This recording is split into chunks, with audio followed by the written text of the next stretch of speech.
Pasirengimas yra labai karšta tema šiandien. Šitoje keistoje situacijoje, kuri yra pasaulyje, ji eskaluojasi kasdien dabar. Ir vienas iš labiausiai tokių sunkių laikų nuo Antro pasaulinio karo vyksta būtent dabar. Šito pasekmė tokia, kad santykiai tarp pilietinės bendruomenės ir pilietinės visuomenės pasirengimas gauna vis daugiau dėmesio. Mes matome, kad didėja suvokimas ES lygmenių gynybos srityje ir visas požiūris buvo išsakytas prieš keletą savaičių ministrų ataskaitoje. Atsparumas kuriamas visuomenėje kartu su piliečiais. Ir taip pat noras ginti yra klausimas, ar pasitikima valstybė ir vieni kitais. Taigi, kas tai yra? Tai apibūdinama, kad tai yra socialiniai renginiai, socialiniai įvykiai, kurie įtakoja daug žmonių tuo pačiu metu. Geriausias būdas pasiruošti šitai krizei, tai kartu su žmonėmis, piliečiais, nevyriausybinės organizacijos ir pilietinė visuomenė yra kartu būtent pasirengimo dalis ir tūkstančiai aktyvių žmonių reiškia, kad mes galim greitai veikti, kai kažkas atsitika. Bet ką turėtų turėti šitą visuomenę ir kokį vaidmenį organizacijos jau dabar vaidina šitame pasirengime ir prevencinėme darbe. Tai aš esu iš savanoriškos gynybos organizacijos Švedijoje, tai yra Kamilion, tai yra vyriausybės dalis. Mes esam 18 tokių savanoriškų gynybos organizacijų. Tai reiškia, kad mes negalim daryti to, ką norim. Mes turim reglamentus, mes galim prašyti pinigų iš valdžios, bet negalim leisti tų pinigų kaip norim, kaip kitos NVO. Tai ir gerai, ir blogai. Švedijoje turime tą bendrą visuotinę gynybos pareigą. Ir gali dalyvauti kažkurioje gynybos organizacijoje. Tai bus dalis tos pareigos. Ir tada žinai, ką daryti, jeigu kažkas blogo atsitiktų. Tai normaliais laikais mes dirbam, parengiam žmones, savigynos koncepcijos. Tai yra vienas iš būdų visuotinės gynybos, kad kiekvienas pilietis yra svarbus. Ir taip pat turime 190 vietinių asociacijų, kurios dirba vietinių lygmenių kartu su savivaldybėmis ir kitomis organizacijomis taip pat. Regioninių lygmenių turime 21 organizaciją, kurios dirba su valdžia tame lygmenyje. Ir taip pat turime jau valstybės lygmenį, nacionalinį, kuriame aš esu vadovė. Ir mes vis tai tęsiam. Normaliais laikais tai būna švietimas, informacija. Ir pagrindinis dalykas, Švedijoje turime, pavyzdžiui, šitą brošiūrą, kurios išsiuntinėjamos kiekvienam piliečiui visoje šalyje. Tai yra vienas iš dalykų, kuriuo mes šviečiame, apie kurį ir informuojame. Ir mes taip pat mokome, kaip atlikti pirmąją pagalbą, sustabdyti kraujavimą, kaip elgtis gaisro atveju namuose. Ir turime priskirimo dalyką. Taip pat turime savanorių grupės, kuri gali parašyti kažkokią užduotį, kartu parengti su savivaldybe. Tai yra tokios trumpalaikiai mokymai ir galima vesti daugiau mokymų, kaip vadovauti, kaip organizuoti. Taigi pasirengimas vyksta bet įvairiais lygmenimis ir mes gyvenam tuo. Aš labai džiaugiuosi, kad turėjau galimybę atvykti čia ir turėti galimybę išgirsti daugiau iš kitų organizacijų. Turime Aš 2015 pati buvau vietiniame lygmenyje, dirbau su migrantų banga.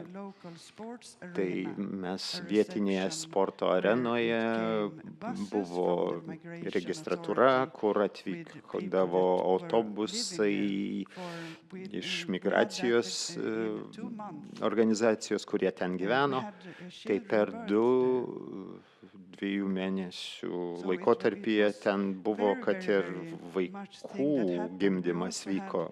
Ten daug visko įvyko, vyko konfliktai tarp grupių, kurios atvyko. Tai ne visada lengva, ne visada paprasta. Tai mes kalbam apie žmonės. Ir aš kalbėjau apie krizę, tai mes turėtume niekada nepamiršti žmonių susijusių su krize, nes mes nežinom, kaip elgsimės, jeigu mes viską prarastume. Grįžtam, o namo nebėra. Tai kaip reaguotume, kaip elgtumėtės tokioje situacijoje. Ir tai yra pagrindinis dalykas, kaip elgtis su žmonėmis ir kokie yra socialiniai, ekonominiai dalykai žmonėms, kurie nieko nebeturi. Tai mes turim jiem padėti ir žinoti, kaip padėti. Taip pat turime biurokratinius dalykus, kad gauti pagalbą. Švedijoje ypač tai nėra lengva. Taip pat didinti pasitikėjimą. Nes, pavyzdžiui, jeigu atvyksti iš tokių vietų, kur valdžia nekelia pasitikėjimo, taigi šitą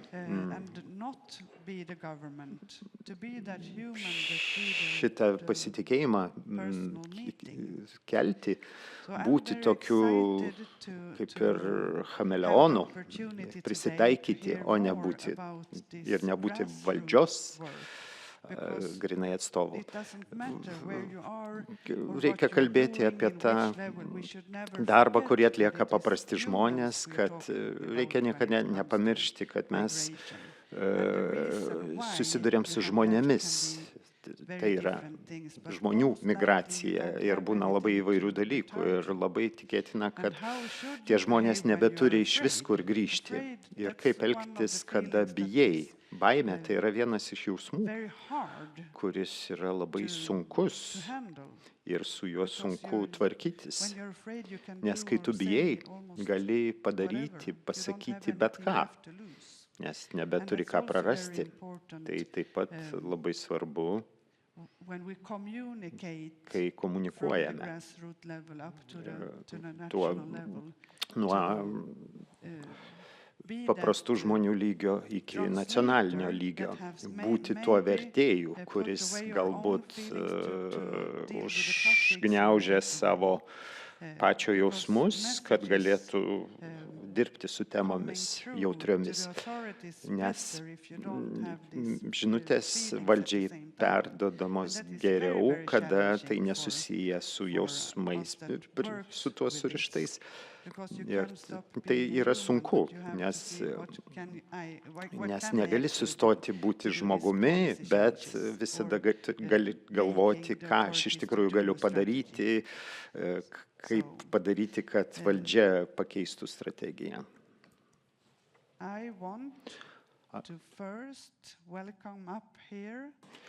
Aš dabar norėčiau pakviesti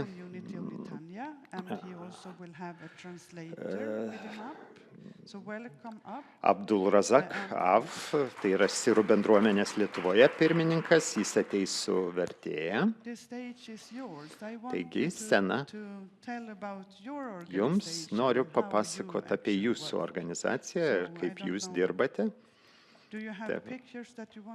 Tai ar norite rodyti kažkokius paveikslus? Paveikslėlius.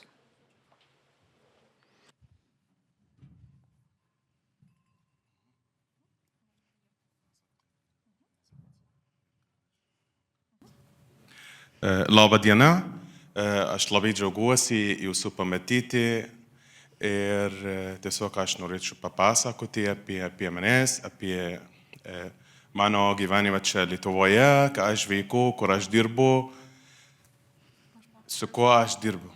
So Abdul Razak is happy to be welcome here, and he's going to tell about his work in social services center, about his life in Lithuania, and etc.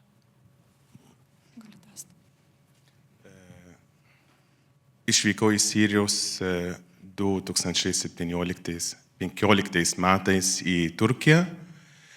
Turkijoje gyvenau apie 2 metų. Ten gyvendamas Turkijoje tai pradėjau dirbti kaip vertėjų iš turkų į arabų ir atvirkščiai. So Abdul Razak came from Syria to Turkey in 2015. And he started to work as a translator here. Ir po to man pavyko išvykti iš Turkijos į Lietuvą per Jungtinių tautų žmonių perkelimo programą. Atvykau į Lietuvą 2017 metais. And later it was possible for him to came to Lithuania in 2017. Čia Lietuvoje pradėjau, atvykdamas į Lietuvą, iš karto suprantu, kad reikia išmokti kalbos. Nes neišmokai kalbos, nemokai kalbėti, tai bus labai sunkiai surasti darbą, sukurti gyvenimą naujam šaly. And the first thing he thought when he came to Lithuania was, I need to learn the language, because without the language I can do anything, I can find a work and stuff like that. So. Dalyvavau daug... Čia kitai skaidriai reiks. Dalyvavau daug lietuvų kalbos kursuose. So he had a lot of Lithuanian languages courses. 2021 metais pradėjau dirbti Karito organizacijoje kaip vertėjų. In 2021, he started to work in a Caritas organization as a translator. Irgi 2021 metais pradėjau dirbti Jonavos rajono socialinių paslaugų centre kaip specialistas su kitataučiais. So in 2021, he started to work in Jonavos Social Services Center as a culture mediator of Syrian people. Iš tikrųjų, papasakosiu, ką aš darau ten socialinių paslaugų centre ir kokiomis paslaugomis mes teikiame pabėgėliams. So the main mission of today's presentation is to present what he's doing in our center. Pirmas dalykas, iš tikrųjų, socialinių paslaugų centras beveik, kaip čia pasakyti, ištėsi pagalbos ranką mum ir padėjo mum kurti tą gyvenimą Jonavoje. Čia pradžioje iš tikrųjų buvo ir pabėgėlių centro, ir Karito organizacijų, bet po to čia buvo tokia integracijos laikotarpis, ar ne? Tai pasibaigia tą integracijos laikotarpį, tai tu turi pats kurti tavo gyvenimą ir pradėti gyventi savarankiškai. So at first it was a lot of organizations who helped them as a community, but a social services center was the one who helped them after the integration process. Ir aišku, kad dauguma žmonės tai nesugeba tai išmokti kalbos, nesugeba, tarkam, užsiregistruoti pas gydytojus, eiti pats į savivaldybę, tarkam, dokumentus tvarkyti, kažką daryti, tai reikia pagalbos. Ta pagalbos mes pradėjom gauti iš socialinių paslaugų centro. So, of course, when you came to Lithuania, you need a lot of help to, for example, the medical, to come to doctors or stuff like that. So that's why Social Services Center helped a lot with these kind of problems. Irgi su socialinių paslaugų centro pagalbos pavyko įkurti sirų bendruomenės. And with the help of Social Services Center of Jonava, it was possible to create a Syrian community of Lithuania. Kur aš esu pirmininkas. And Abdularazak is a chairman of this community. Ir dabar.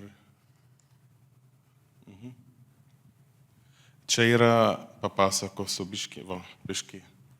So I was gonna tell more about the Syrian community of Lithuania. Apačia, eisiu, nes nukristų, žinokit. Gerai. Gerai, tada aš čia, gerai. Gerai. Jis ten aš nemačiau labai arti. Nu taip. Čia yra Lietuvos sirų bendruomenės įkūrimo dienos. So these pictures are from Lithuanian Syrian community, the first day of this. Čia kaip jūs matote, kad žmonės labai džiaugia, labai visi laimingai, tai kad pavyko įkurti sirų bendruomenę čia Lietuvoje. So as you can see from the pictures, people are very happy because they can create this community. So we're very happy at this day. Irgi mes organizuojam lietuvių kalbos pamokų kitataučiams. So Jonava Social Services Center also organize Lithuanian courses language for Syrian people. Nu, aišku, kad čia mes neturim tokių specialistų, lietuvių kalbos mokytojai, tai mes tiesiog su kolegos pagalbos, tai mes teikam tą paslaugą, žinokit, tai kiek įmanoma mes padedam žmonėms integruoti, kad žmonės integruotų Lietuvos bendruomenį, tiesiog, kad sugebėtų išmokti, savarankiškai gyventi. Tai mes kiek įmanoma, čia ką mes darom. So these people are not professional, they are not teachers, but Abdularazak said it's important to learn step by step even a little bit of Lithuanian languages so they can integrate more easier in Lithuanian community.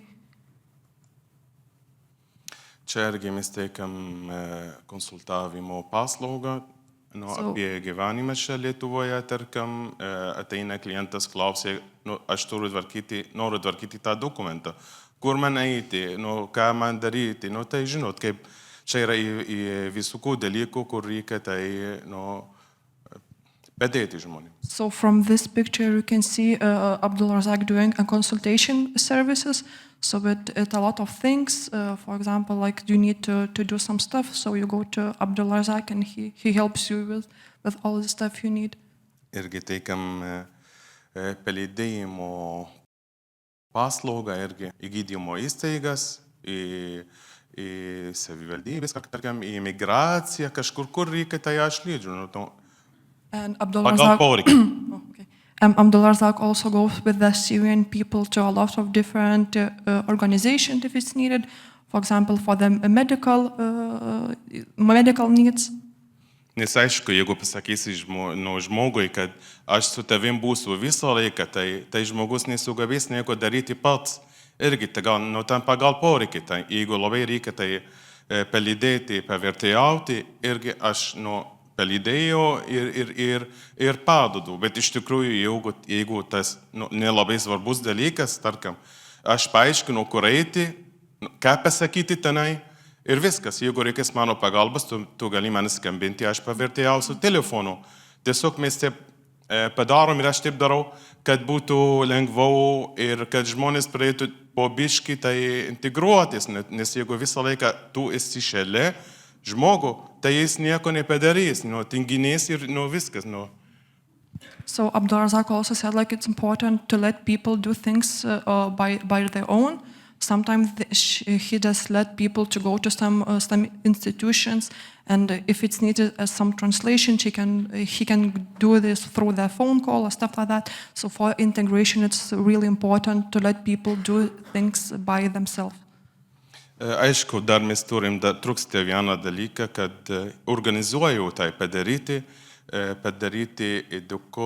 edukacinį, kaip čia susirinkimai su žmonėmis, mokinti jiems kaip, tarkam, prisijungti prie, ir naudoti bankininkystę, kad jie pati prisijungtų, tarkam, užsiregistruotų pas gydytojus, tarkam, rezervuoti vizitą į banką, kažkur tvarkyti po biškį, kad žmonės sužinotų, išmoktų, pats viską darytų. Bet čia iš tikrųjų dar laiko nėra, tai vienas aš negaliu tai padaryti, reikia kitų žmonių pagalbos, tai kiek įmanoma mes bandom, kaip paaiškinau, bandom kažką padaryti, bet žmogus vienas, aš aišku, kad kolegas man padeda, bet tai šitą dalyką reikia, šitam dalyko reikia tam tikrų specialistų, kur man padės irgi paaiškins, nes aš pats nemoku viską daryti. So at the moment, Abdulrazak is creating like an education program who can help Syrian people, for example, to book some visits, the bank visits online and stuff like that. And of course, and Abdullah of course said like it's hard to do it alone, and he needs some specialists. So at the moment, he is working in this kind of problem.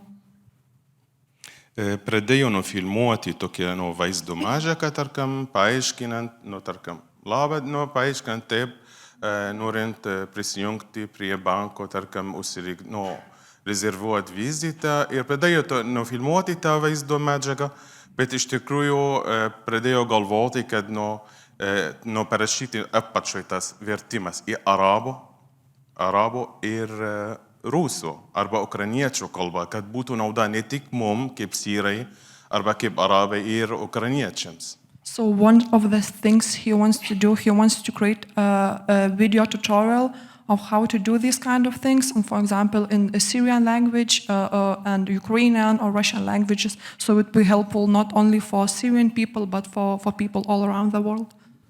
Irgi mes organizuojam pažintinį ekskursijos, tarkam, čia yra pavyzdys į Kėdainį ir dabar mes esam suorganizavę kelionę, tarkam, į zoologiją ir į pilis ten į Vilnių, kad žmonės supažindinti žmonėms apie Lietuvos miestų. So they also do some visiting around the Lithuanian. For example, these pictures are from the excursion to Kėdainiai. It's one of Lithuanian cities, and in the plan they have to visit a Lithuanian zoo in Kaunas.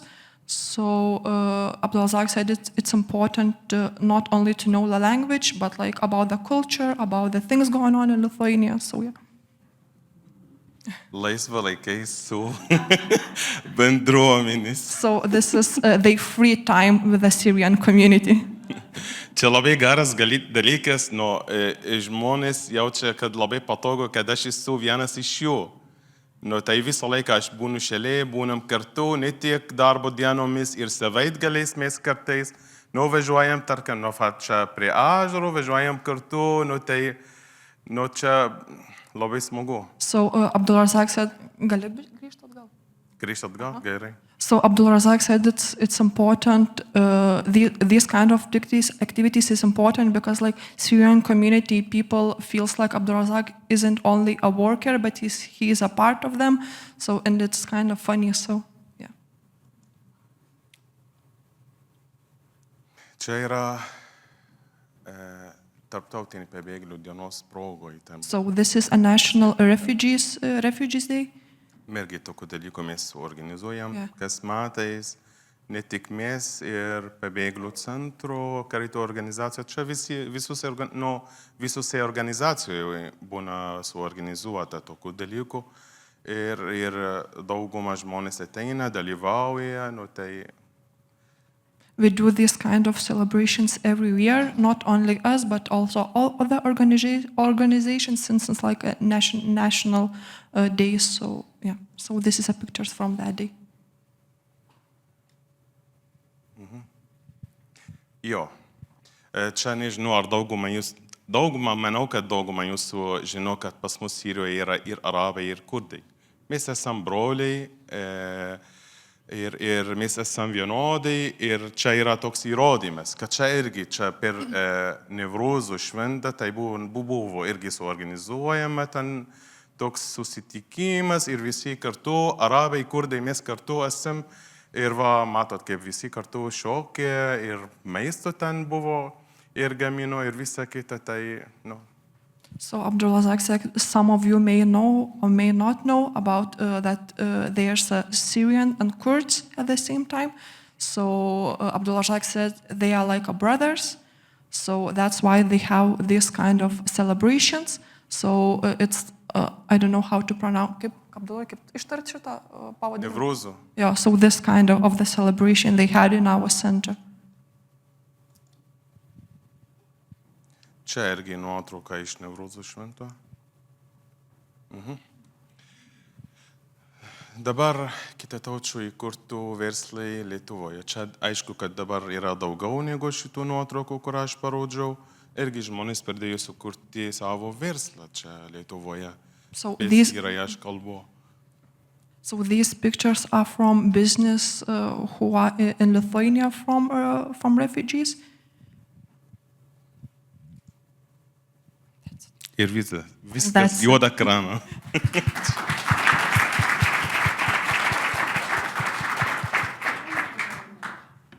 Iš tikrųjų, ačiū labai. Iš tikrųjų, aš labai norėčiau angliškai tiesiai iš karto pasakyti, bet nesugebėsiu, žinau, kad aš nesenai pradėjau išmokti anglų kalbos ir man patogiau kalbėti lietuviškai dėl to. So Abdulrazak said he wants to say everything in English, but since he's just started to learn English, he is sorry about that. So. Thank you. No. Thank you very much. Ačiū labai. Koks įdomus jūsų darbas. Taigi irgi paklausysim kitų dalyvių. Aš dabar kviečiu Suleimaną.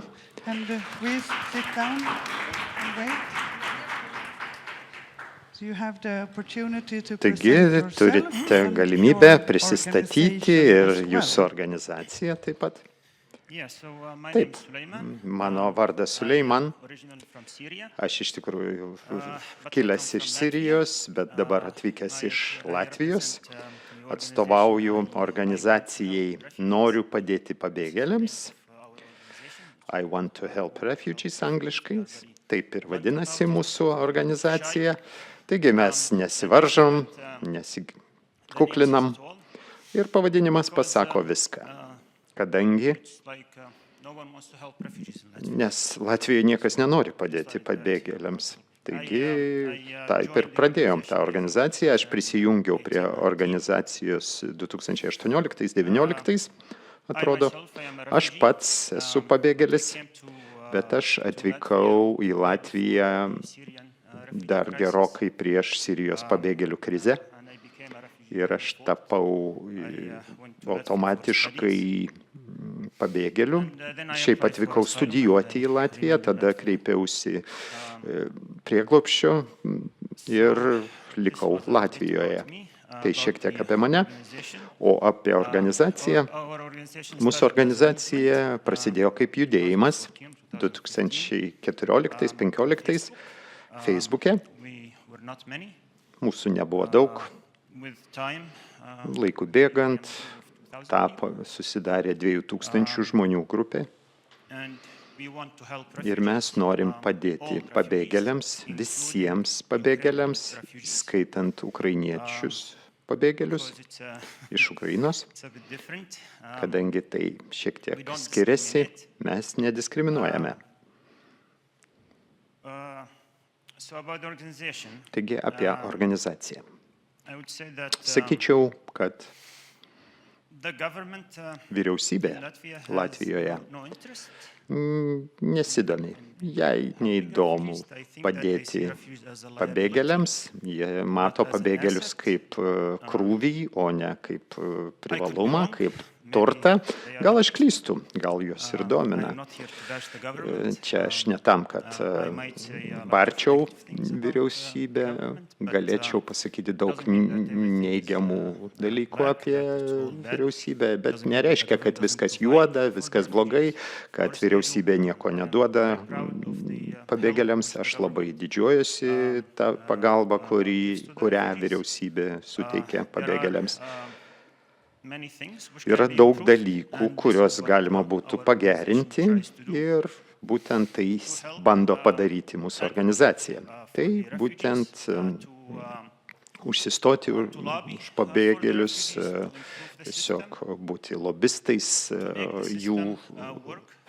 už juos pagerinti sistemą, kad sistema dirbtų, padėtų pabėgėliams.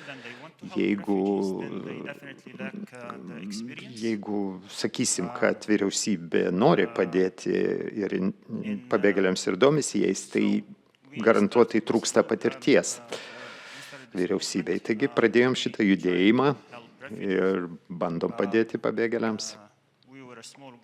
Mes maža grupė žmonių, tai vietiniai, Latviai.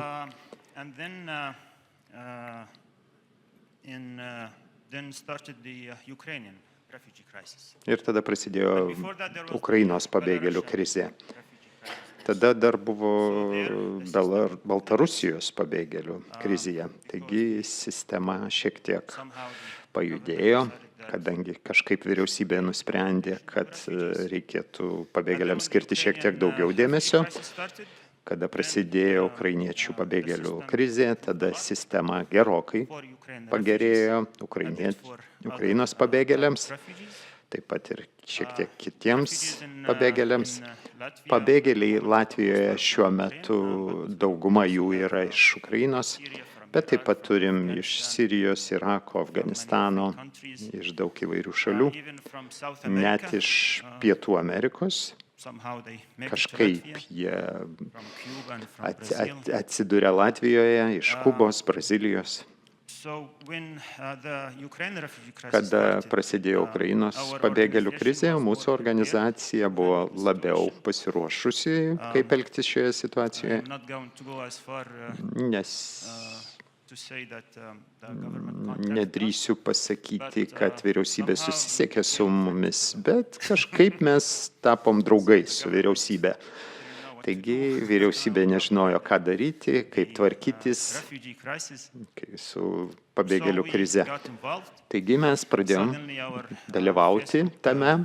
Staiga mūsų Facebooko puslapis turėjo jau 10 000 daugiau dalyvių, daug kitų organizacijų šoko į pagalbą ukrainiečiams.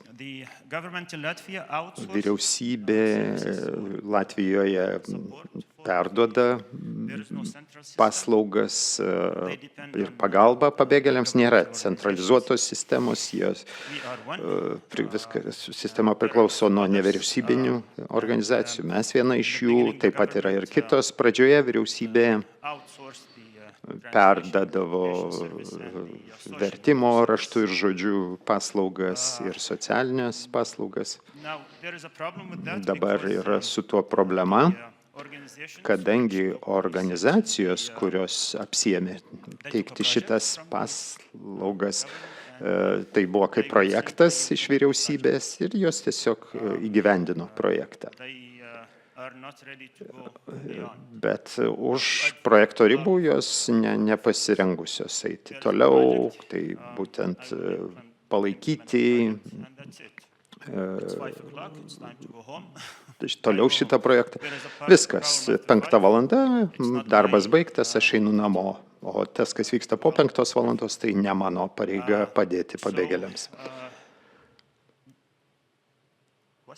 Klausimas? Taip. Negirdim klausimo. Sorry. Jūs nuolat sakot, kad padėjot pabėgėliams, bet ką būtent darot, konkretūs praktiniai dalykai, ką darote. Tai aš esu socialinis mentorius organizacijoje, kaip sakiau, 2019 prisijungiau prie organizacijos, pradėjau dirbti kaip vertėjas žodžiu organizacijoje, su organizacija, kuri perėmė iš vyriausybės vertimo žodžių paslaugas. Neturėjau tikslo kažkaip tai įsijungti į kovą už pabėgėlius. Tiesiog turėjau savo studijas, savo reikalus. Bet vienu metu aš buvau pakviestas vertėjauti ir buvo vienas atstovas iš tos organizacijos, noriu padėti pabėgėliams ir pamačiau, kad šitie žmonės, supratau, kad tie žmonės ne tik padeda pabėgėliams, bet ir užjaučia juos tikrai empatiškai. Tai galbūt pagalvojau, gal jiems reikia pagalbos, vertimo žodžiu ar raštu pagalbos. Ir aš savanoriavau ten. Ir tada atsiradom pirmas projektas, pirmas finansavimas per Jungtinių tautų pabėgėlių agentūrą. Aš buvau pasamdytas kaip socialinis mentorius ir vertėjas žodžiu.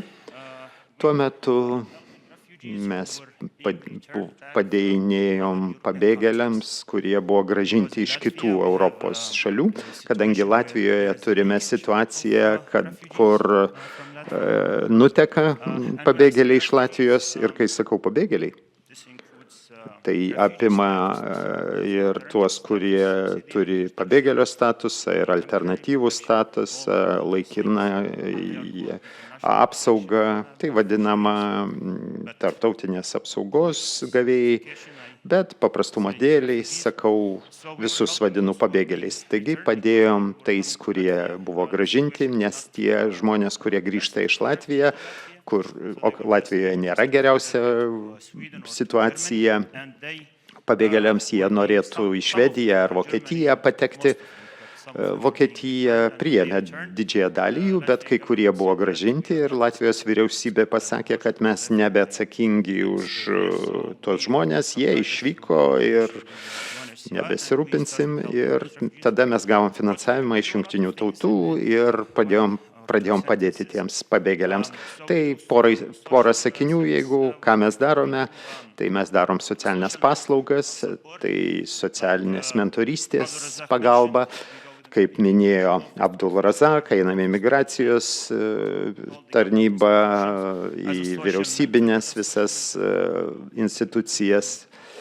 Tai kaip socialinius mentorius esu pabėgėlio akys, ausis, mes žinom sistemą, galim patarti, kur eiti, nukreipiam, kur gauti pagalbos ir padedam pabėgėliams taip ir taip pat ginam pabėgėlių reikalą vyriausybei, sakom, kaip tai pagerinti, kaip kad viskas geriau funkcionuotų pabėgėliams. Tai praktiškai viską darom.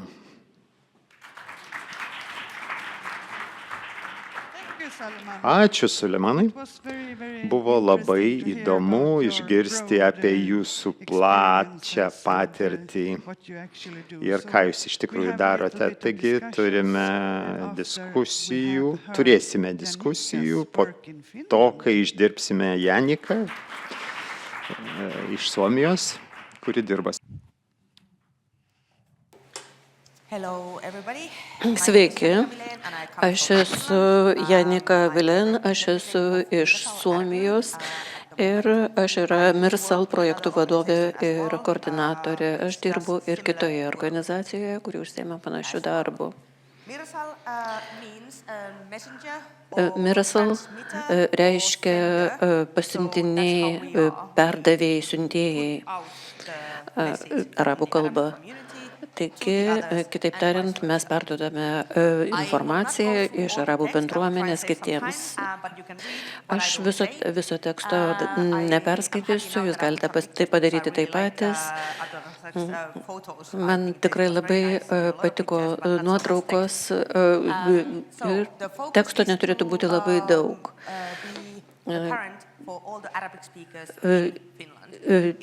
Tikslas yra atstovauti arabų kalbą kalbančius žmonės ir kitomis užsienio kalbomis kalbančius žmonės Suomijoje.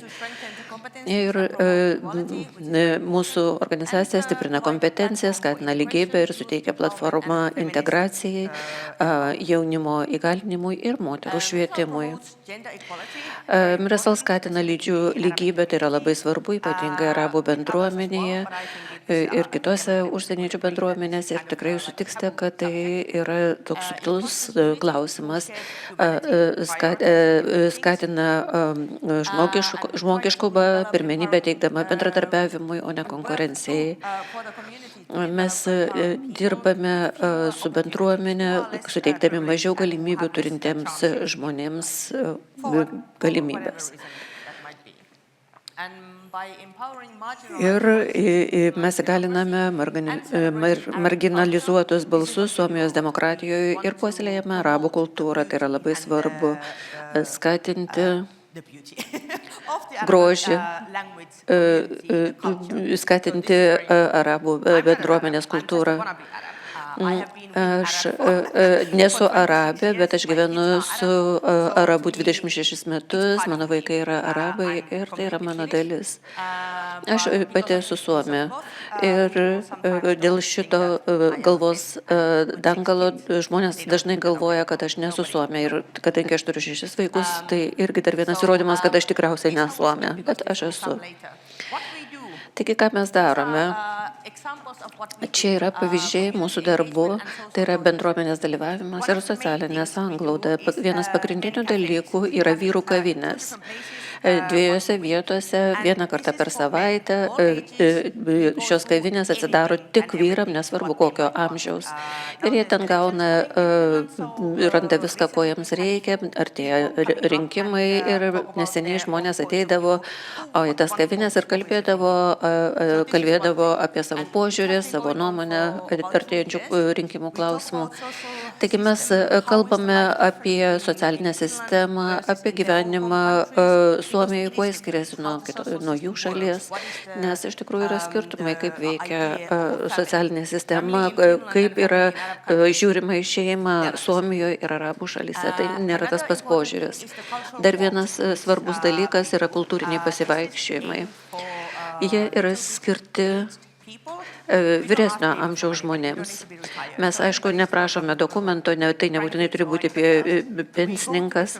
Tiesiog mes keliaujame į įvairias kultūrinės vietas, kultūrinius renginius, supažindiname žmonės su Suomijos bibliotekomis. Mes turime daug įvairių muzikinių pasirodymų, meno galerijų. Ir mes stengiamės nueiti į tas skirtingas vietas ir mūsų tikslas yra supažindinti žmonės su viešosiomis paslaugomis. Mes mokame už bilietus, mes supažindiname juos su aplinka, kaip nukeliauti autobusu iš vienos vietos į kitą ir panašiai. Ir kodėl tai yra svarbu? Pažįstama erdvė ir tarpusavio parama stiprina pasitikėjimą ir suteikia bendruomenėms daugiau galių. Taigi aš manau, kad parama ir įgalinimas visada eina kartu. Galimybė gauti pagrindinės paslaugas ir sisteminės kliūtis. Mes padedame jiems, kada jie susiduria su biurokratija. Suomija garsėja popierizmu. sako, kad Suomiai įsimylėja popierizmą. Ką benorėtum padaryti, reikia užpildyti kalnus popierių. Tai nėra paprasta. Taigi yra labai svarbu, kad būtų žmogus, kuris jau tai darė, kuris gali pasakyti, paaiškinti, ko jie prašo. Mes neturime dokumentų socialinio paslaugų sistemoje išverstų į kitas kalbas. Viskas yra suomiškai, kartais švediškai, kartais dar angliškai. Politikos naujovės ir politinis dalyvavimas. Jauni migrantai lankėsi ES parlamente, dalyvavo seminaruose, kurie dalyjosi savo istorijomis. Projektas tarp mūsų gerino supratimą apie rasizmą ir nepakankamai atstovaujamus balsus. Ir tai yra svarbu, nes tiesioginis bendravimas su institucijomis skatina demokratinį dalyvavimą ir matomumą. Bendradarbiavimo metodai atsparumui didint.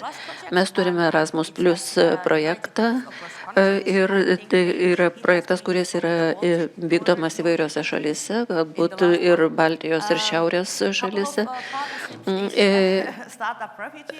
Mes taip pat bendradarbiaujame su Moniheli tinklu, tai yra organizacija, kuri jungia visas multikultūrinės organizacijas Suomijoje. Ir taip pat bendradarbiavom su transliuotoju Ile Arabic. Ir tai yra finansuojama šeimos ir visos šios tarpkultūrinės iniciatyvos atliepia kitataučių poreikius. Tvirta integracija ir ilgalaikis poveikis. Projektas Youth Up, jis suteikė arabiškai kalbančiam jaunimui lyderystės ir finansinių įgūdžių. Jie patys planavo, jie dalyvavo, mes jiems paaiškinom, ką jie gali padaryti, ką jie turi padaryti, ir jaunimas ėmėsi iniciatyvos ir planavo projektus ir juos įgyvendino, be abejo, su mūsų koordinatorių pagalba. Užimtumo ir karjeros parama. Tai mentorystės iniciatyva, kurios metu darbo ieškantis migrantai gauna specialistų konsultacijas dėl karjeros, dėl mokymosi galimybių, kaip pateikti prašymą į vieną ar kitą mokyklą. Psichikos sveikata ir gerovė. Čia mes turime tarpusavio paramos grupės. Ir taip pat aš norėčiau paminėti saugias erdves jautriais klausimais. Arabai kaip bendruomenė yra labai išdidūs žmonės. Garbės jausmas yra visiškai kitoks negu, pavyzdžiui, suomių garbės jausmas. Tai yra daug stipresnis, tai daug visapusiškesnis. Ir jeigu jūs turite žmoną, turite vaikus, požiūris į tai yra visiškai kitokia negu Europoje. Tai nereiškia, kad nėra tabų klausimų. Yra smurtas, yra alkoholizmas, yra daug kitokių dalykų, kaip ir bet kurioje kitoje tautoje. Bet apie tos dalykus yra nekalbama dėl gėdos jausmo ir žmonės bando tai paneigti. Jie negali pripažinti, kad tokie dalykai egzistuoja. Tai yra vienas dalykas. Kitas svarbus klausimas, tai yra skyrybos ir vaikų globa. Negalima žodžio globa sakyti jokia kalba, nei arabų, nei suomių, nei anglų, bet kažkaip reikia išversti tai taip, kad jie tai suprastų, nes tiesiog paprastas vertimas iš vienos kalbos į kitą to nepakanka. Nes jeigu žmonės nesupranta, kas yra vaikų globa, nesupranta to žodžio, nes ta žodis neturi vertimo arabų kalboje, jie tiesiog nežino, kaip tai daryti. Vaikų priežiūra, šitą jie supranta, tai yra normalu, tau gali padėti kaimynas, tau gali padėti giminė, bet Jie nesupranta to vaikų globos koncepto ir tiesiog paprasčiausiai išversti jiems nepakanka, jiems reikia gerai išaiškinti. Taigi išvada. Holistinis požiūris sprendžia izoliacijos galimybių naudotis paslaugomis ir politinės atskirties problemas. Poveikis yra didžiulis, pasiekta daugiau nei 1200 žmonių ir 70% pradėjo bendruomenės iniciatyvas. Tai yra tie žmonės, kurie gavo mokymus mūsų dėka, jie gavo darbus, jie pradėjo savo verslus. Ir jiems reikia finansavimo, reikia finansuoti bendramžių pastangas ir mes turime galimybę jiems padėti. Ir man tai yra tarsi gyvenimo būdas, tai nėra mano tiesiog darbas, tai yra mano gyvenimas. Aš darau tai, ką aš galiu daryti, kada galiu daryti ir net kai negaliu daryti, vis tiek darau. Taigi kvietimas imtis veiksmų. Mums reikia partnerių, mums reikia žmonių, kurie gali finansuoti mus, kad mes galėtumėm kažką kurti kartu, daryti kartu.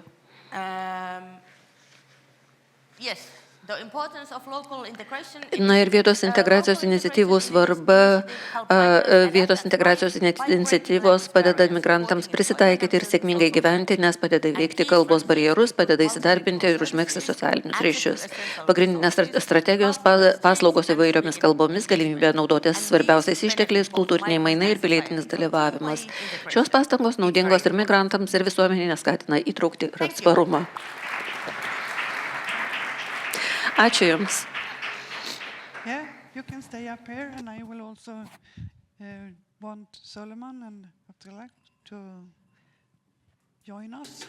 Taigi dabar noriu paprašyti kitus panelės dalyvius prisijungti ir negirdžiu mikrofono. Negirdžiu. Thank you for your presentations and what Negirdžiu. you are doing on the local level. It's fantastic to hear. Ačiū už Jūsų prezentacijas ir tai fantastiška, ką Jūs darote. Man atrodo, kad tai yra tos pačios problemos, su kuriuom mes turim sunkumų tose šalise, kuriuose esame, kai dirbame kartu su žmonėmis, tai visada sunku, nes įsitraukia į tai. Bet tai taip pat gali būti didelis geras dalykas, tas asmeninis įsitraukimas. Bet šita patirtis, kai dirbame su žmonėmis, kurie turi baimės ir visiškai praradę pasitikėjimą valdžia, tai ir mes turim atstatyti tą pasitikėjimą. Ir labai dažnai susiduriam su situacijomis, kaip išlaikyti savo pasitikėjimą, kai dalykai neveikia, kaip turėtų.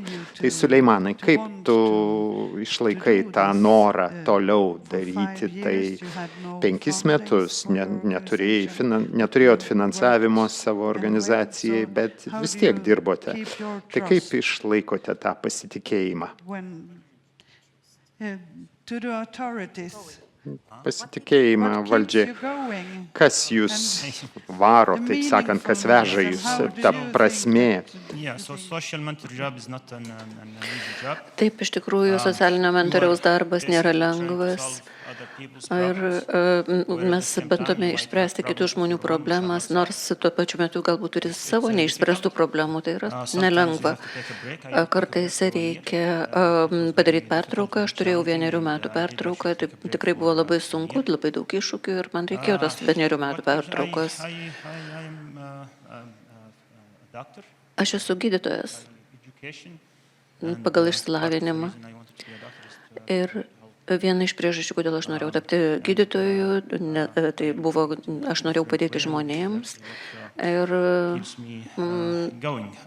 būtent dėl to aš ir tęsiu savo mentorystės darbą, nes noriu padėti žmonėms. Kitas dalykas, kuris mane skatina nesustoti,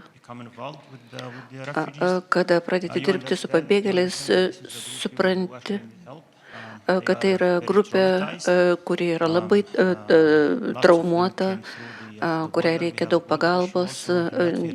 Mes Latvijoje irgi turėjome sienos kirtimo klausimų. Latvija yra ES šalis ir daugelis patenka į Latviją kirsdami sieną, o tai padaryti nėra lengva. Kai kurie žmonės tiesiog įstringa pasienio zonoje ir neturi jokios pagalbos žiemos metu. Kartais jie praleidžia net 6 mėnesius šaltyje miške. Tokie žmonės tikrai yra labai traumatizuoti ir jiems reikia pagalbos. Taip, susitikimai su žmonėmis yra labai svarbu, bet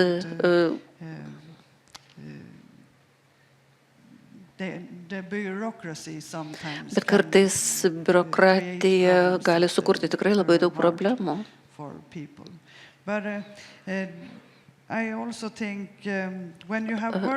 Bet aš tiesiog galvoju, kad jūs dirbate savo organizacijose kurį laiką, jūs turite daug patirties ir jūs žinote,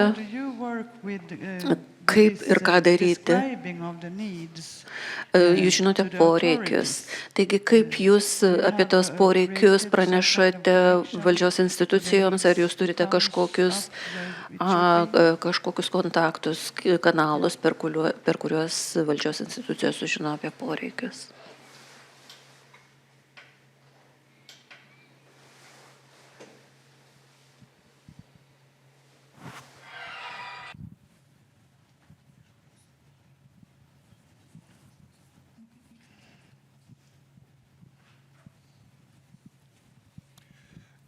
Iš tikrųjų, tai pradžioje, tai, kaip paaiškinti, tai pradžioje buvo sunkiau eiti kažkur tvarkyti, nes nežinodamas, kur tu turi eiti, bet iš tikrųjų dabar tai mes žinom, kur eiti, kur reikia daryti ir iš tikrųjų iš valdžios pusės irgi ten suteikia mums tą pagalbos irgi. Aš sakau, kad aš dirbu vyriausybinis organizacijoje, čia yra vyriausybinis organizacijoje, čia socialinių paslaugų centro, čia savivaldybėje, kaip sakyti.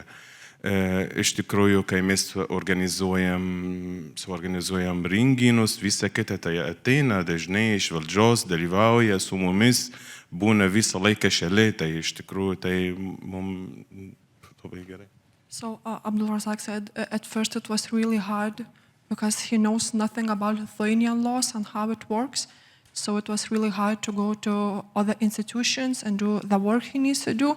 But at the moment when he is working in Jonava Social Services Center, it's become easier and easier. Also, he is thankful for authorities because authorities is always near to us. If we have some celebration or stuff like that, they always here to celebrate with them also. Yes, but I also think that working with the experiences you have and the needs, if we create some kind of solutions together with the authorities, have you seen differences over time? Do you have created things together with the authorities?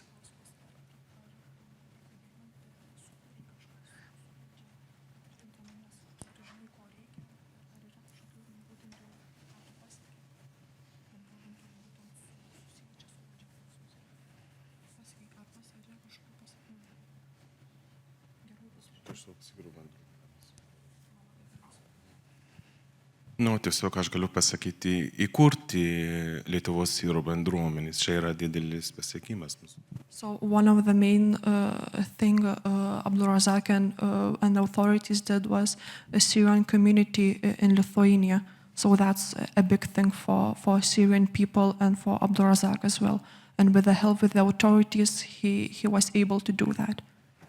Nes iš tikrųjų, jeigu žmonės, aš kalbu apie Syrai, apie pabėgėliais gyvenančius čia Lietuvoje, jeigu kažką nori pasakyti valdžioj, tai iš karto per manęs gali viską man pasakyti ir aš perduodu. So if other Syrian people wants to tell something to authorities, they always come to Abdul Razak, and he always transfer all the things he needs. So. Yeah, thank you. Ačiū. I think you have lots of experience. Aš manau, kad jūs turite daug patirties. Jūs esate Suomė, bet vis tiek turbūt biurokratinėme pasaulyje yra sunkumų. Ar yra sunku suprasti kitus, nes jūs neturite pabėgėlių patirties? Ar tai yra kažkas, kas yra nesunku, kaip jūs apie tai manote? Aš džiaugiuosi, kad paminėjot patirtį, nes aš manau, kad Suomijoje mes turim tokį pasakymą ekspertas dėl patirties. Ir mes tikrai suprantame žmonių istorijas, mes tikrai privalome juos suprasti,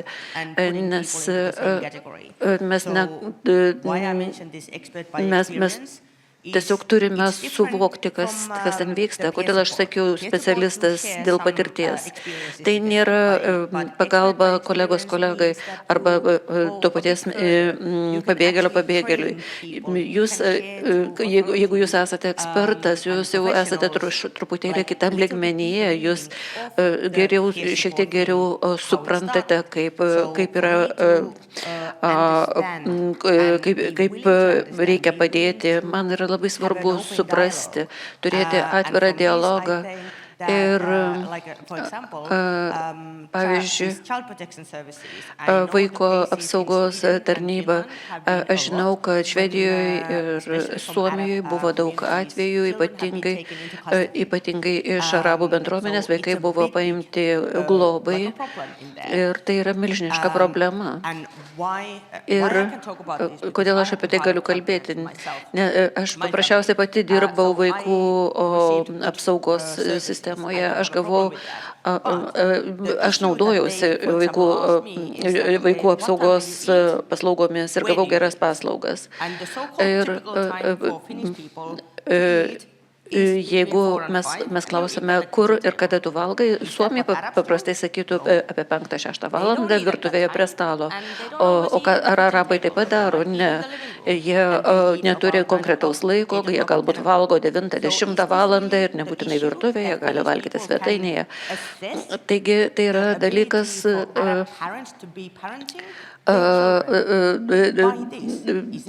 Pagal tai mes negalime vertinti, ar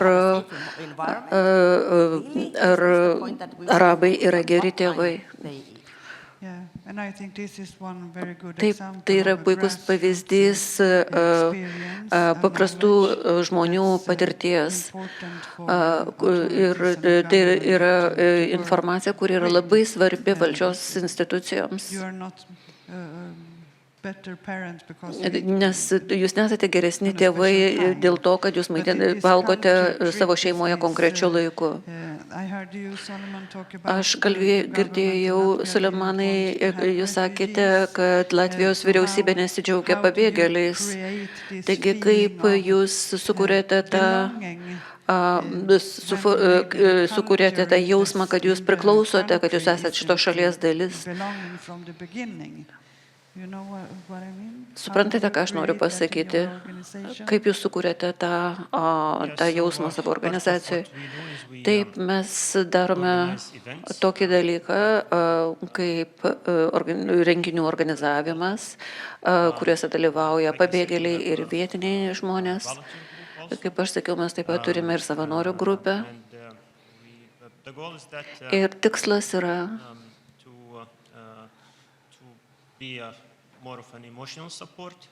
suteikti emocinę pagalbą pabėgėliams, leisti jiems pasijusti laukiamais. Ir mes organizuojame renginius. Mes stengiamės sukurti pasitikėjimo santykius tarp jų ir mūsų, nes kai jie ateina, jie nesupranta sistemos, jie nesupranta, kas yra jų draugas ir kas yra jų priešas. Jie mano, kad visi yra vyriausybė. Jie nesupranta nevyriausybinio organizacijų koncepcijos. Taigi, kaip jūs išlaikote tą pasitikėjimo jausmą tada, kada atsiranda kažkokios problemos? Ar turite patirties šioje srityje? Ar lengva išlaikyti pasitikėjimą po to, kai jūs jį užsitarnaujate? Ar suprantat, ką noriu pasakyti? Ne. Kaip nevyriausybinė organizacija, jūs užmesgate pasitikėjimų grįstus santykius su pabėgėliais ir atsiranda kažkoks konfliktas, situacija ir situacija klostosi ne taip, kaip jūs norėtumėt. Ar išlieka tas jausmas, kad žmogus vis tiek yra dalis šalies? Atsiranda kartais tikrai problemų, kad jau yra pasitikėjimas ir kažkas atsitinka ir tada aš galiu tik tai pasakyti, kad nepasitikėjimas valdžios institucijomis yra milžiniškas ir arabų bendruomenė kalbasi tarpusavėje labai daug ir tai yra didžiulė vertybė ir nors valdžios institucijos sako, įstatymai yra tokie, turi būti taip, jie tuo nepasitikė. Jie pasitikė draugais, kurie turėjo blogų patirčių. Taigi, jeigu draugas kažką jam pasakoja, jo pasakojimas yra svaresnis negu valdžios institucijos reikalavimai. Kartais iš tikrųjų trūksta humaniškumo, kuklumo ir situacija yra tikrai kaip amerikietiški kalneliai aukštyn žemyn. Ir ką reikia daryti? Reikia pabandyti save pastatyti tą padėtį ir pabandyti įsivaizduoti, ką kitas žmogus galvoja. Ir kartais galbūt reikia žengti žingsnį atgal, jeigu kažkas nepavyko, ir jiems paaiškinti. Štai tai reiškia tai. Paprašyti žmonių, kurie buvo panašioje situacijoje, kad jie papasakotų apie savo patirtį. Bet ar jūs atlikote kažkokį parengiamąjį darbą vyriausybei, ar jūs tiesiog žaidėte savo žaidimą kažkur šone? Kalbant apie pasitikėjimą, pabėgėliai mumis pasitikė, jie nepasitikė valdžios institucijom. Pavyzdžiui, vienas pabėgėlis buvo išsiųstas iš Belgijos, jis kreipėsi į mus ir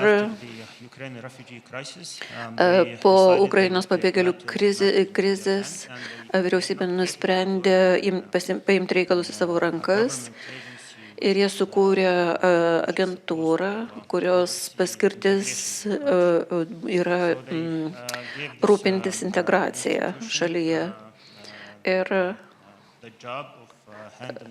ta institucija turėjo spręsti pabėgėlių klausimus. Jie sukūrė vieno langelio agentūrą, kad ateina žmogus ir visos jo problemos, visi jo klausimai yra sprendžiami vienoje vietoje. Bet ar jūs manote, kad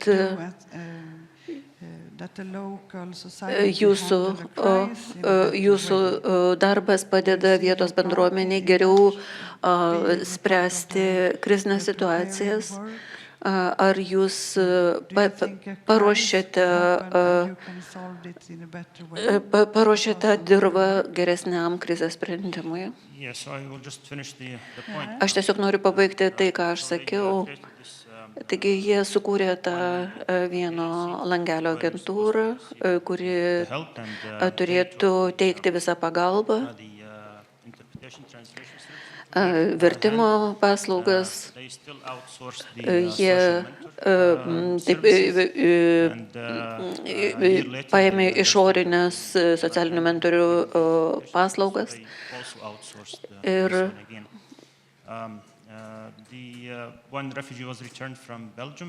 vienas pabėgėlis grįžo iš Belgijos, jis kreipėsi į mus. Ir mes sakėm vyriausybei, kad jie turi padėti šiems žmonėms ir mums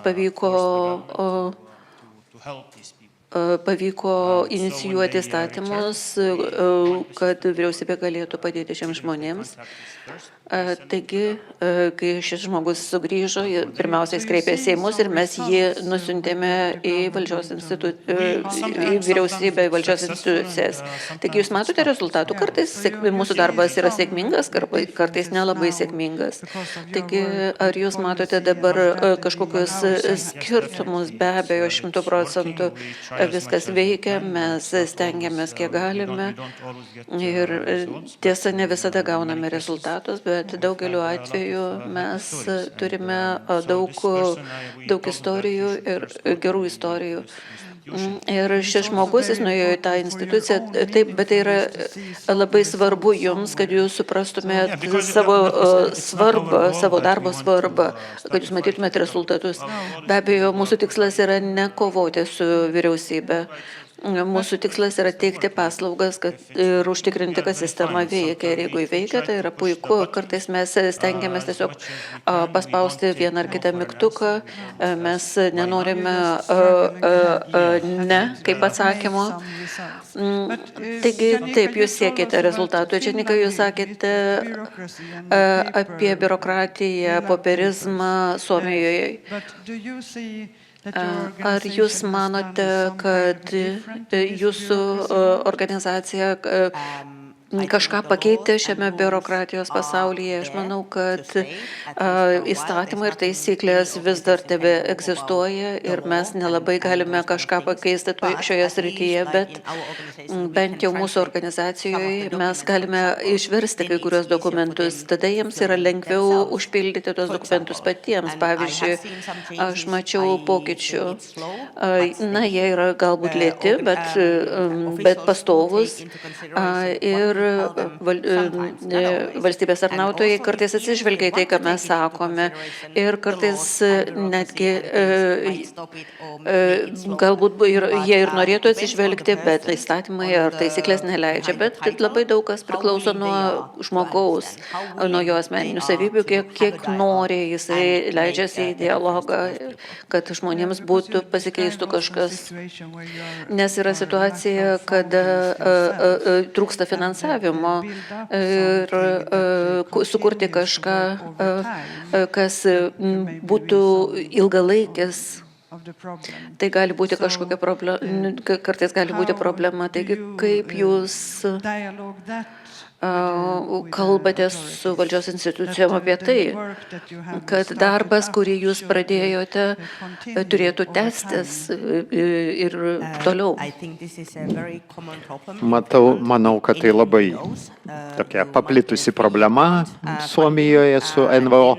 Gauni finansavimą 3 metams ir tada, kai tik tai žmonės nevyriausybinėje organizacijai ar tiksliniai grupiai ir kai žino, kad tai yra pagalba ir žmonės, kurie gaus tą pagalbą ir tada baigėsi viskas ir tada tampa didelė problema. Neturėtų stebinti, kad ta problema iškylo. Tai visi žino, kad finansavimas baigsis, tai kur tos žmonės dėti, kur nukreipti pagalbos. Bet problema, vyriausybė žino šitą problemą, bet tai taip pat susijęs su politika, su tuo, kas atsakingas, kas vadovauja, ko nori žmonės, kuri politinė partija valdžioje ir kas garsiausiai rėkia. Aš norėjau pasakyti, kad tai nėra silpnadūšiams. Ne visi gali tai padaryti. Labai svarbu pasirūpinti savimi. Sakėte, kad padarėt metų pertrauką ir aš suprantu jūs, tai nelengva. Ir tai aš į tą įsijaučiu ir stengiuosi neįsijausti, bet aš toks žmogus. Aš bandau atsiriboti, bet tada aš jaučiuosi, kad nepakankamai darau. Tai reikia būti realistų, negali padaryti visko, negali visiems padėti, bet gali tik padaryti tiek, kiek gali. Bet dažnai visa šita paprastų žmonių veikla susitinka su sistema ir tada susiduri su jausmu, kad negali visko padaryti, bet gali bent kažką padaryti. Ir aš būtent tai noriu perduoti, kad gali kažką padaryti ir ką mes matėme čia, kad jūsų jau padarytų darbų rezultatai yra sėkmingi kažkuria prasme. Taigi galbūt maži dalykai, bet jeigu toliau dirbi ir migracija tampa vis labiau vidinė vyriausybės darbo dalis, tai matome, kad gali būti tai susijęs su dėl klimato krizės gali vis daugiau žmonių atvykti iš šiltų kraštų, tai rytoj nesibaigs. Ir visos tos patirtis, kurias jūs turite, tai labai svarbu sistemai, kaip dirbti. Komunikacija kiekviename lygyje yra labai svarbi. Bet jeigu turėtumėt pasakyti vieną pagrindinę veiklą, kurią galime padaryti, kuri jūsų manimų galėtų pagerinti šitą darbą rytdienos darbui, tai koks būtų tas pagrindinis dalykas? Tiesiog vienas pagrindinis dalykas, kuris jūsų manimų padarys, duos didžiausią pokytį.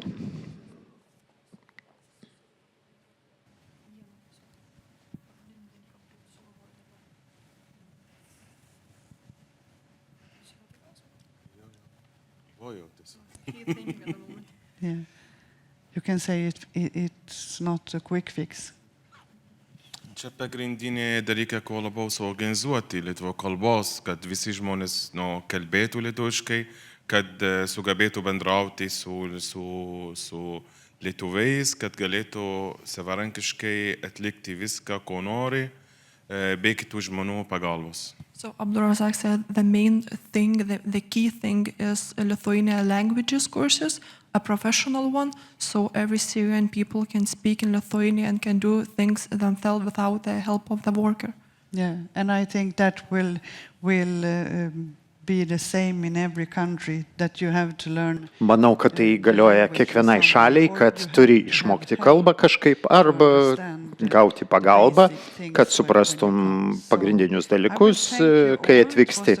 Tai aš padėkosiu jums visiems, tai buvo labai įdomi diskusija ir man tikrai esu sužavėta tuo, ką jūs darote ir kad tęsėte ir toliau tą darote, netgi kai būna sunku kartais.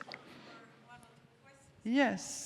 Do we have one or two questions in the audience? Ar turim klausimų iš auditorijos? 2 klausimai gale. Karolis, let me be the first to ask a question. Aš pirmą užduosiu klausimą. Aš esu iš Providus. Manau, kad realybė visose 3 šalyse yra gan skirtinga. Suomijoje, Latvijoje, Lietuvoje. Tai ir jūsų organizacijų vaidmuo yra skirtingas. Tai aš noriu paklausti diskusijos dalyvių vienu sakiniu. Apibūdinkit apskritai integracijos sistema jūsų šalyje. Tai kur jūs matote save? Kokį vaidmenį jūs užpildote savo šalyje? Manau, kad tai beveik atsakymas į jūsų klausimą. Nes mes turime suprasti modelius, o integracijos ar integracijos sistemų Šiaurės ir Baltijos šalyse Mes turime skirtingus integracijos modelius šiaurės šalyse, bet taip apibendrinus, jeigu pasižiūri į šiaurės šalis, tai yra labai aiškus teisinis reguliavimas, nacionalinė sistema, kurią suorganizavo centrinė vyriausybė, įgyvendina savivaldybės daugeliu atveju, kur nevyriausybinės organizacijos papildo tą jau egzistuojančią vyriausybinę sistemą. Tai Danijoje, Suomijoje, tai tiesiog savivaldybės yra pagrindiniai veikėjai vietinių lygmenių, kurie bendradarbiauja su NVO ir pilietinė visuomenė. Ir visa ta struktūra jau sudaro iš centrinės vyriausybės ir sudaro teisinį modelį ir finansuoja, o taip šiaurės šalyse, bet į Baltijos šalių modelis iki Ukrainos pabėgėlių krizės visiškai kitoks modelis, kitoks sistema, tai integracijos modelis finansuojamas iš išorės, Europos Sąjungos pinigais. Ir tada kaip subrangovai yra nevyriausybinės organizacijos ir tada tik tai savivaldybės. Taigi labai skirtingai įsitraukia pilietinės visuomenės veikėjai. Tai jeigu šiaurės šalyse, tai NVO tik tai papildo savivaldybių veiklą, o dėja Baltijos šalyse jie tiesiog yra pagrindiniai veikėjai. Taigi mes turime suprasti, kad yra skirtingi modeliai. Tai ta organizacija, aš noriu padėti pabėgėliams ir Suleimanas pasakoja, ką jie daro. Tai iš šiaurės šalių klaustų, tai kam jūs tą daro, tą turi savivaldybės daryti. Ir tada jūs sakote, kaip sakėte, kad po Ukrainos piliečių pabėgėlių krizės, tai jau savivaldybės, jau vyriausybė kažką daro ir kažkiek juda. Ir dabar vyksta toks pasikeitimas ir dabar galim žiūrėti, ką galima pakeisti, koks vaidmuo gali būti nevyriausybinių organizacijų. Tai tą aš bandžiau pasakyti, kad mes kalbėtume tą pačią kalbą. Tai, o kur klausimas? Tai grįžtam prie klausimų. O kur jūs esate sistemoje? Tai manau, kad atsakėte pats į savo klausimą, bet taip, sutinku. Įstatymas sako, kad negauni finansų dalykams, ką daro vyriausybė ir savivaldybės, bet jeigu nedaro, tai NVO turi tą daryti. Bet aš sutinku, kad pavyzdžiui, pabėgėliai iš Ukrainos gavo daug nemokamų dalykų, kaip vietinis transportas, muziejai ir ko negavo kitos migrantų grupės. Ir tai neteisinga. Tai kur tas tiltas, kur mes esame tie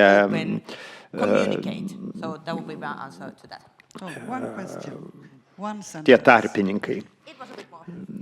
Tai vienu sakiniu buvo daugiau šiek tiek. Suleimanai, kur matote save sistemoje po metų? Vienu sakiniu. Tai aš tikiuosi, kad vyriausybė galės teikti pagrindinės paslaugas pabėgėliams, o mes vis dar ginsime ir pabėgėlius ir jų teisės.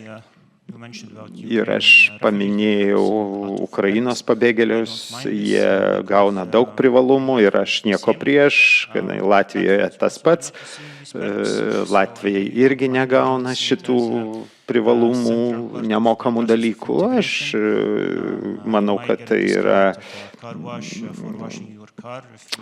yra vienas iš dalykų integracijos, gali gauti nuolaidą nusiplauti automobilį, bet tai nėra taip svarbu, tegul būna daugiau tų privalumų nuolaidų ukrainiečiams, bet vėlgi pagrindiniai funkcijos, kad pabėgėlis gautų stogą virš galvos, medicininę pagalbą ir globą. Tai problema, aišku, yra kalba, nes visi kalbos kursai nukreipti į Ukrainos pabėgėlius. Tai, kaip suprantu, mes turim naują problemą, kai ir supriešinamos migrantų grupės, galima sakyti. Tai yra nauja ir vyriausybė turės su tuo dirbti artimoje ateityje. Taigi, klausimas, kur sistemoje jūs esate?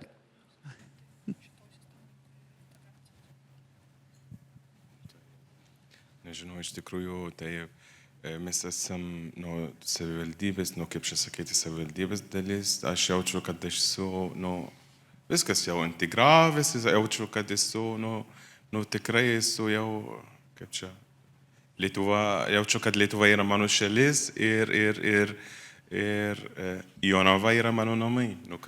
So it's kind of different for us because we are not NGO, we are part of municipality. We are social services center, so Abdulrazak said he is not sure where he is, but talking about his own experience and his own integration, he feels like Lithuania is his own home, and the city he is living, Jonava, Jonava is a home of his family and his own. So it's kind of like different for us because we are not NGO, so we can just describe where we are at the part. You're a part of the society. Yeah. But one last question. Tai jūs esate visuomenės dalis. Dar paskutinis klausimas. Ar turim? Dar vieną? 3 minutės turim. Aš neturiu klausimo, aš turiu komentarą, tai jeigu kažkas turi klausimą, tai leisiu užduoti. Aš norėčiau tiesiog Suleimanui tą idėją, kad jūsų nejaudina, kad viena pabėgėlių grupė gauna kažkokius privalumus, kiti ne. Tai, manau, didelių pavojų.